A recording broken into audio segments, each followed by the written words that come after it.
You're listening to an Airwave Media Podcast. Ryan Reynolds here for, I guess, my 100th Mint commercial. No. I mean, honestly, when I started this, I thought I only have to do like 4 of these. I mean, it's unlimited premium wireless for $15 a month. How are there still people paying 2 or 3 times that much? I'm sorry, I shouldn't be victim blaming here. Give it a try at mintmobile.com/save. Whenever you're ready. $45 upfront payment equivalent to $15 per month. New customers on first 3-month plan only. Taxes and fees extra. Speed slower above 40 gigabytes. See details.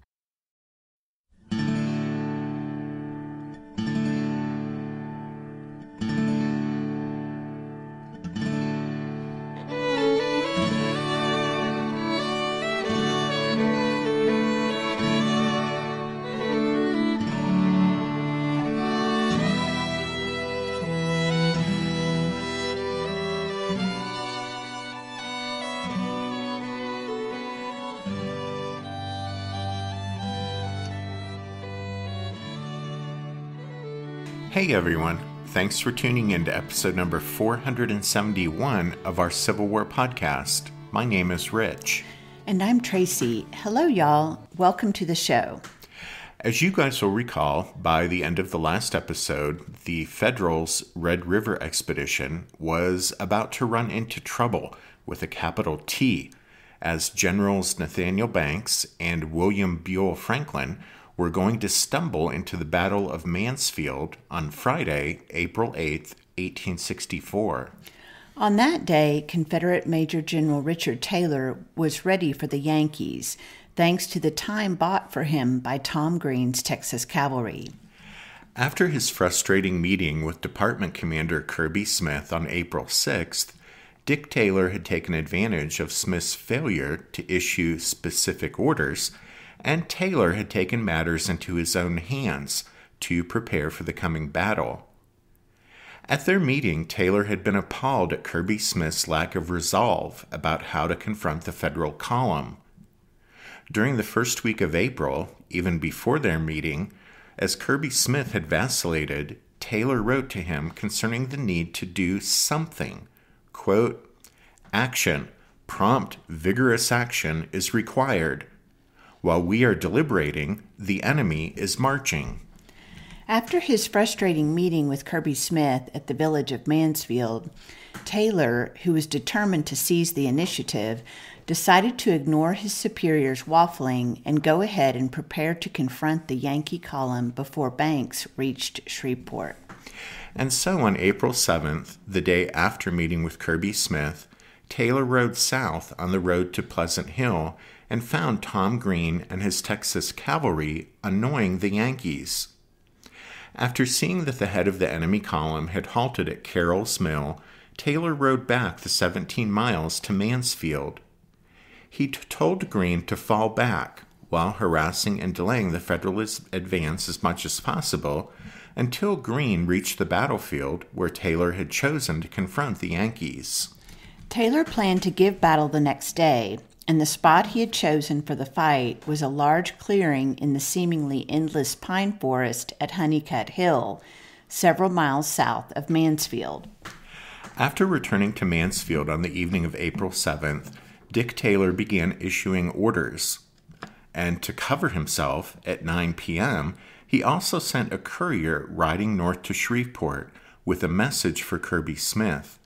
Quote, "I respectfully ask to know if it accords with the views of the Lieutenant General commanding that I should hazard a general engagement at this point, and I request an immediate answer that I may receive it before daylight tomorrow morning."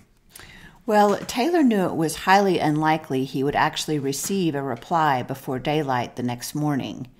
Mansfield is about 40 miles south of Shreveport, so the messenger would arrive there late that night, and even should a staff officer immediately awaken Kirby Smith, his response would likely still arrive long after first light on the 8th. Well, the truth was, Taylor didn't expect an answer before he started a battle with the Federals. As we said, he had been appalled by Kirby Smith's waffling. To Dick Taylor's way of thinking, what was required was prompt, vigorous action. And so, by golly, He was going to take the bull by the horns and stop the Yankees before they reached Shreveport. That night, he told a fellow officer, "I will fight Banks if he has 1,000,000 men."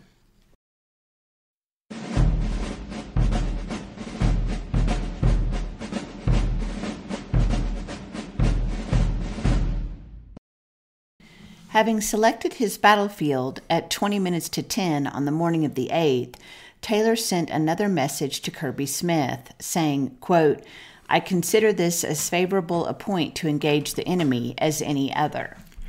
As we said last week, the huge clearing was roughly 800 yards deep and 1,200 yards across at the slope of a ridge called Honeycutt Hill.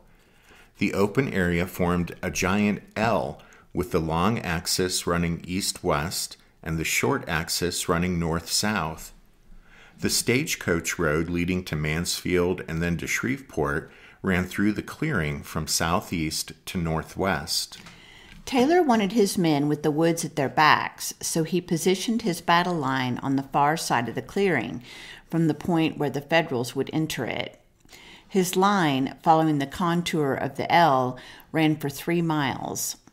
Taylor's battle plan rested on an expectation that the Yankees would charge across the clearing to attack his center, at which time his 2 broad wings could move forward and assault the Federal flanks. Dick Taylor carefully positioned his forces. On his far right, to the west of the stagecoach road, were 2 regiments of Tom Green's Texas Cavalry under Brigadier General Hamilton B.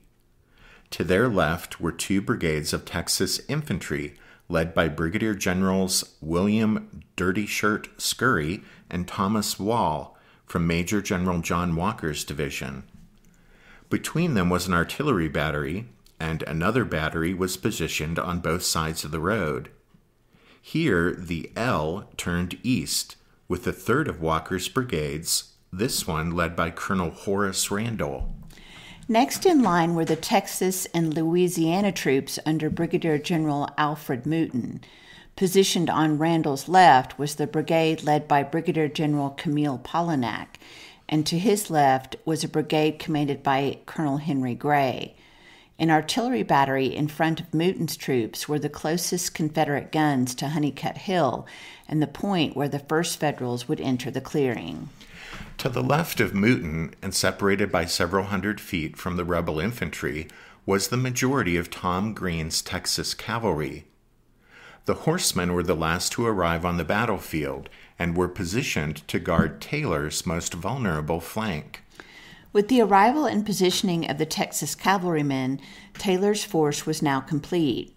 He had about 5,300 infantry, 500 artillerymen, and 3,000 cavalry. Almost all of the cavalry would fight dismounted. An unknown number of other Confederates were also on the field, from several hundred to possibly several thousand. Taylor's report refers to them as quote-unquote reserves, but they were actually paroled Confederate soldiers, veterans of Vicksburg, who were not yet formally exchanged, but who were again taking up arms against the Yankees. That meant if Taylor lost this battle and these men were captured, they could be executed by the Federals. They weren't carried on the rolls of any of the Confederate units at the Battle of Mansfield, but numerous diary entries and post-war accounts attest to their presence on the field. Dick Taylor made a few last-minute adjustments to his line of battle, most notably moving Randall's brigade from its original position south of the road to north of it. And then, shortly after noon, the Confederates saw the first Federals come out of the woods across the way.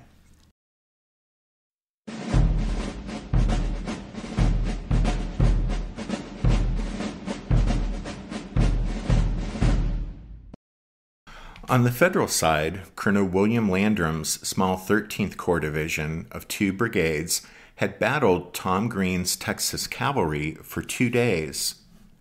Landrum's men were tired and frustrated by the need to frequently change from marching in column to deploying into line of battle to confront the pesky rebel horsemen, only to have the Texans, after an exchange of shots, pull out and disappear after they'd accomplished their purpose of delaying the march of the Federals up the road.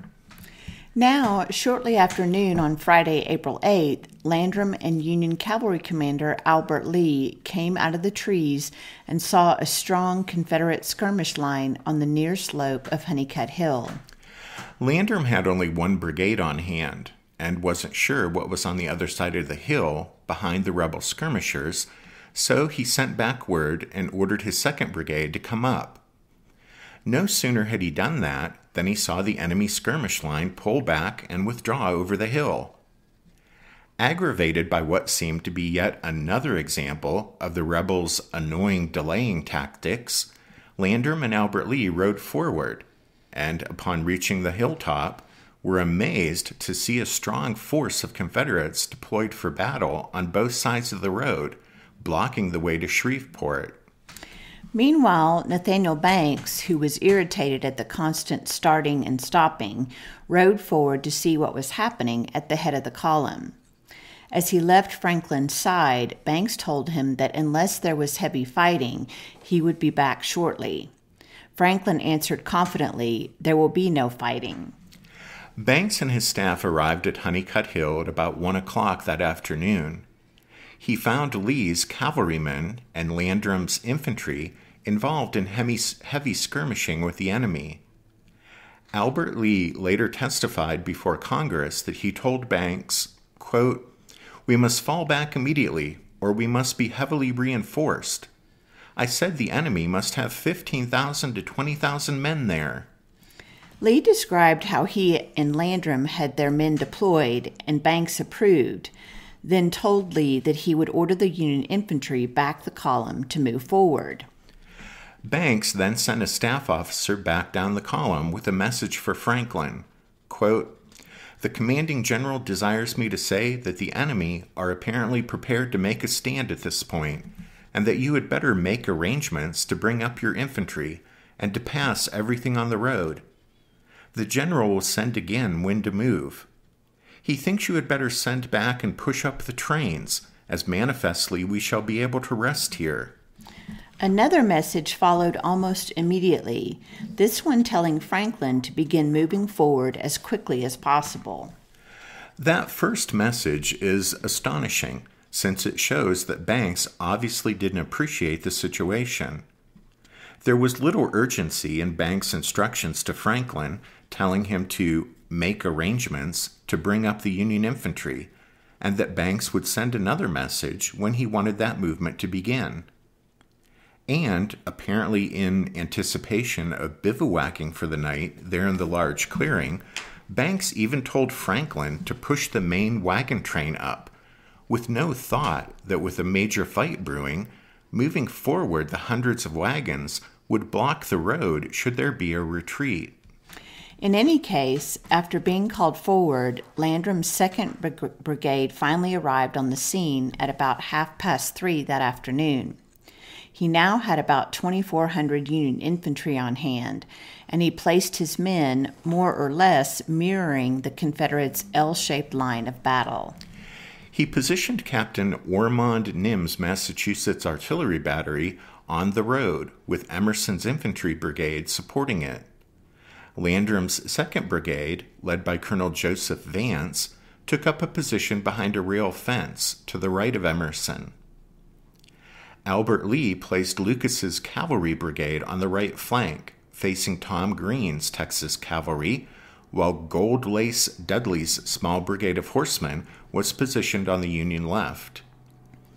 Lee had the Chicago Mercantile Battery and 1st Indiana Battery drop trail at a residence called the Fincher House, just behind the infantry and cavalry, where they could provide fire support for either the Federal center or right. As these units came up and went into position, they passed the 300 wagons of the cavalry's supply train, which, with the black soldiers from the Corps d'Afrique who were guarding them, had halted at a small crossroads about a half-mile behind the front lines. About 4 p.m., one of Banks' aides rode up to Albert Lee and passed along an order from Banks telling Lee to make an immediate advance, push aside the Confederates, and take Mansfield. Lee was stunned since the only infantry he had on hand were Landrum's 2 brigades, and the rebels across the way clearly had the advantage of numbers. Certain the order must be a mistake, Lee galloped over to Nathaniel Banks, who confirmed that he wished Lee and Landrum to make an immediate advance. Lee later said, quote, "I told him we could not advance without bringing on a general engagement in which we should be most gloriously flogged. I did not want to do it." End quote. Well, Banks then agreed to a delay and sent another messenger back to Franklin, telling him to hurry forward the Union infantry. Meanwhile, on the Confederate side of the lines, Dick Taylor had watched the sun sink lower into the western sky and knew he only had about 3 hours of daylight left. He had expected the Yankees would rush headlong into battle, but that hadn't happened.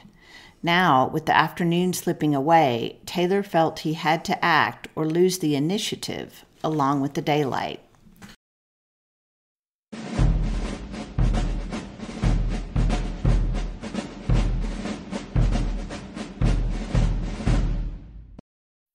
Isn't the point of traveling to get away from it all? To feel the best you've ever felt? Then maybe you should check out Aruba. You'll spend your time relaxing on cool, white, sandy beaches and floating in healing blue water. You'll meet locals brimming with gratitude for an island that redefines what a paradise can be. When your trip comes to an end, you won't need another vacation because you just had the vacation. That's the Aruba effect. Plan your trip at Aruba.com. In all human history, there are few stories like that of ancient Egypt. On the banks of the Nile, these people created one of the most enduring and significant cultures. Their tale comes to life in the History of Egypt podcast. Every week, we explore the tales of this amazing culture, from the legendary days of creation and the gods, all the way to Cleopatra, and everything in between. The History of Egypt podcast is written and produced by a trained Egyptologist. We go much deeper than your average documentary or magazine article to uncover tales of life, great endeavors, and the amazing arc of a mighty kingdom. The History of Egypt podcast is available on all podcasting platforms, apps, and websites. Come, visit ancient Egypt and experience a legendary culture.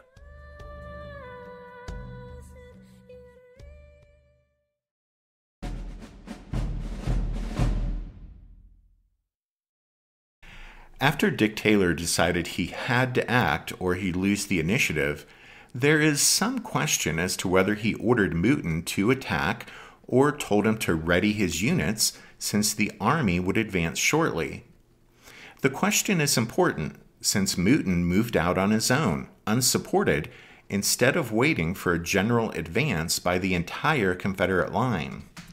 Mouton's charge, according to the accounts of both sides, was magnificent, as the Texas and Louisiana infantry regiments stepped off in perfect order and started across the clearing. But since they attacked alone, the Federals were able to concentrate their fire on them, and the results were deadly, as dozens of men fell killed or wounded. On the Federal side, on Honeycutt Hill, Albert Lee and William Landrum had been joined by Brigadier General T.E.G. Ransom, who led the 13th Corps component of the expedition. When Mouton's Texans and Louisianans started their advance, Ransom ordered the 5 Federal infantry regiments facing them to leave their position behind the fence and engage them out in the clearing. There, the Yankees, men from Ohio, Illinois, and Kentucky, firing as fast as they could load and pull the trigger, stopped Mouton's advance. Alfred Mouton was one of the first casualties, and the commanders of the 18th Louisiana, 28th Louisiana, and Consolidated Crescent Regiment all also fell. With Mouton and his regimental commanders falling left and right, within minutes Tom Green was left as the senior officer on the left side of the Confederate line.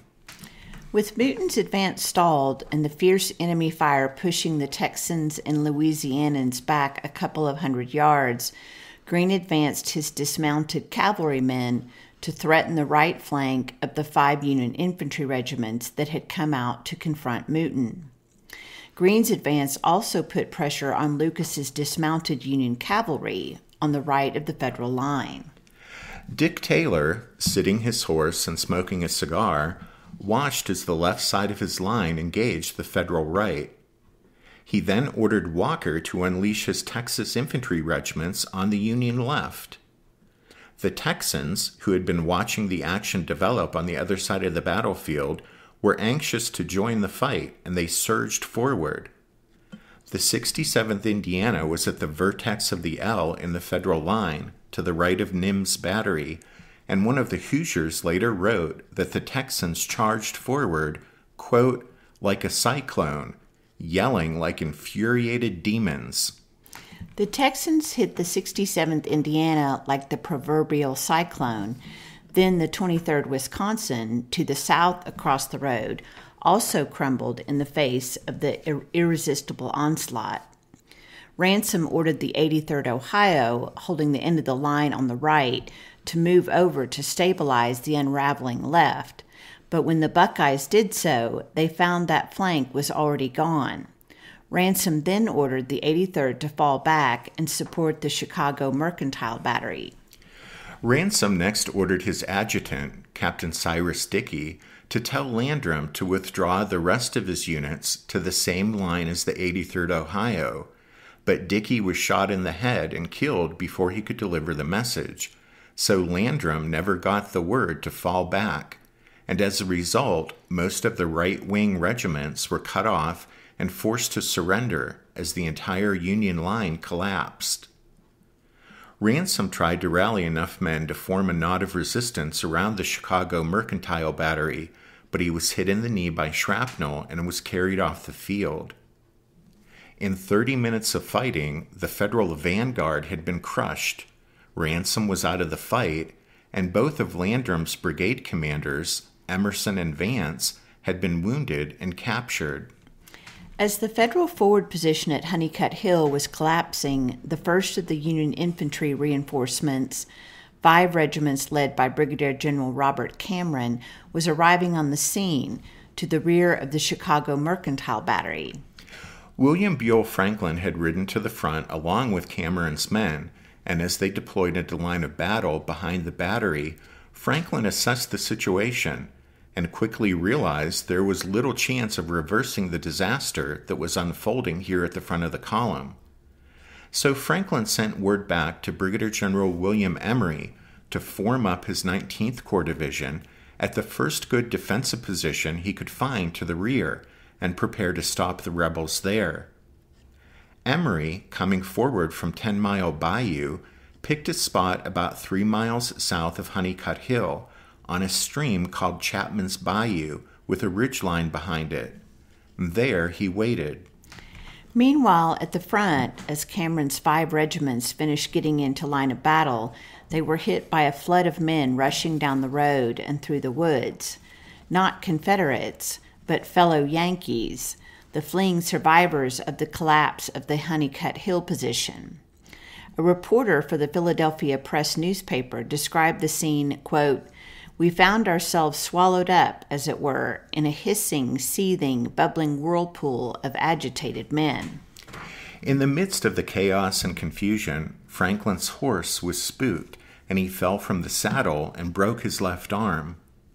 Nathaniel Banks tried to halt the flood of panicked fleeing men, shouting, "Form a line here! I know you will not desert me!" But they paid him no heed and continued their flight. The wagons of the cavalry's supply train couldn't be turned around, so the teamsters cut the mules loose and rode them away from the disaster. Retreating artillery pieces and caissons found it impossible to get through the log jam in the road created by the hundreds of abandoned supply wagons, and gun after gun was captured by the rebels as they pushed down the road. Cameron tried to hold his position, but with less than a half a dozen regiments, he soon found himself outflanked on both the left and right, and after only about 20 minutes, his line collapsed as well. His troops joined the flood of men in blue fleeing down the road, trying to reach safety. By then, it was about 5:30, and the sun was low in the western sky. Down the road, Emory had positioned the men of his division in front of the stream called Chapman's Bayou, rather than on the high ground behind it, because it was the first good source of water he'd come across since leaving 10-Mile Bayou, 7 miles behind him, and he reasoned the stream would prove to be a valuable resource for whichever army held it. Nearby was a house with an orchard, and although there are no local records to state why, Emory called the spot Pleasant Grove. Emory's troops held their ground as a flood of their demoralized comrades on foot, riding mules, and on horseback reached Chapman's Bayou and fled through and past them. But then came the Confederates. The Confederates, rushing pell-mell down the road in their pursuit of the defeated Yankees, had lost almost all unit cohesion as formations became mixed up and hundreds of men became separated from their regiments. That meant the rebels' final attack of the day on Emory's position was more a mad rush forward than an organized assault. But the Confederates, with all the momentum, nevertheless managed to push Emory's men back behind the creek and claim the water for themselves. Despite losing the creek to the rebels, Emory managed to keep his men in good order and redeployed them on the low ridge above the bayou. As daylight faded, the Confederates made a last push forward but failed to dislodge Emory. Darkness finally brought an end to the day's fighting.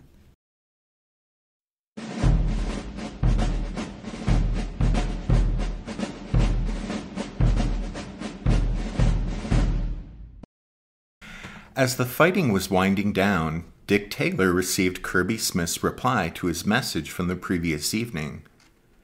In his reply, Kirby Smith told Taylor, in no uncertain terms, to avoid bringing on a battle. Well, you don't have to use much imagination to read more than a bit of smugness in the message Dick Taylor sent back to Kirby Smith. Quote, "Too late. The battle is won." The losses that day were high for both sides. On the Federal side, Landrum's 13th Corps Division lost almost half of its 2,400 men, with over 1,000 reported missing, besides 25 killed and 95 wounded. Albert Lee's force of cavalry and mounted infantry lost 39 killed, 250 wounded, and 144 missing. Cameron's small division, last into the fight at the Battle of Mansfield, which is also known as the Battle of Sabine Crossroads, lost 317 men out of 1,200 engaged. Then, at Chapman's Bayou, or Pleasant Grove, Emory lost 347 killed, wounded, and missing, bringing the total reported Federal losses in the day's fighting to 113 killed, 581 wounded, and just over 1,500 missing. Confederate losses were about 1,000 men killed and wounded, with very few reported missing. 2/3 of the rebel losses were suffered by Mouton's division, with Walker suffering far fewer casualties. Dick Taylor's losses weren't insignificant, but he had stopped Banks' advance on Shreveport, and his fighting blood was up. Taylor was confident that early the next morning he could finish the job of whipping the Yankees. That night, by 1:30 on the morning of Saturday, April 9th, Taylor's plan was set and his orders were issued. Dick Taylor then lay down to get a few hours' sleep. However, that night, on the Federal side, Nathaniel Banks was issuing orders of his own. Orders for a withdrawal back down the road to the village of Pleasant Hill, where A.J. Smith's 7,500 infantry, who had formed the rear of the Federal column, had bivouacked for the night. And so, while Dick Taylor's plan for the next day may have been settled, Banks' withdrawal meant the fight Taylor was looking forward to would actually be 14 miles down the road at Pleasant Hill rather than just over the ridge to his front at Chapman's Bayou.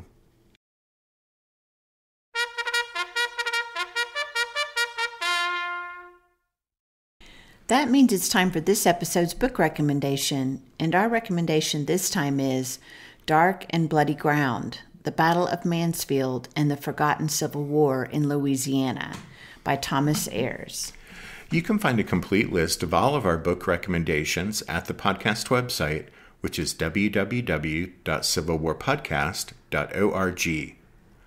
Also at the website, you can find information on joining the Strawfoot Brigade over on Patreon and supporting the podcast in that way, just like Melee Waterworks, Confed Surge Mill 53, and Scott did this past week.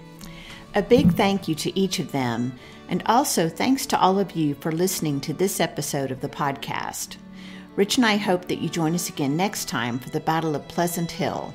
But until then, take care. Thanks, everyone. Bye.